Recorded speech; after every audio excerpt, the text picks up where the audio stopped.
পরীক্ষার নম্বর দেখে মায়েরা যা বলে। আরে কত পেলি বল। দাঁড়াও দাঁড়াও মা দেখছি। মা আমি ফার্স্ট হয়েছি। তুই ফার্স্ট হয়েছিস?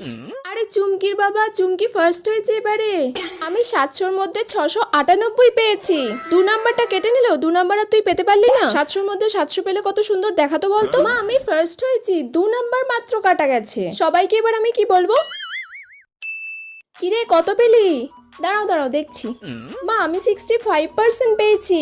আমি তো জানতাম তুই তো এটাই পাবি। তুই যে পাশ করতে পেরেছিস এটাই না কত। মা 65%টা কত কষ্ট করে তুলতে হয়েছে আমাকে তুমি জানো? সারাদিনে পড়িস ভালো করে যে নাম্বার পাবি তুই। কিরে দেখলি নম্বরটা? দাঁড়াও দাঁড়াও দেখছি। 35% পেয়েছি। উফ যাক বাবা, পাশ করে গেছে এই অনেক আমার কাছে। তার মানে তুমি কি ভেবেছিলে আমি ফেল করব? আমি পাশই করতে পারবো না?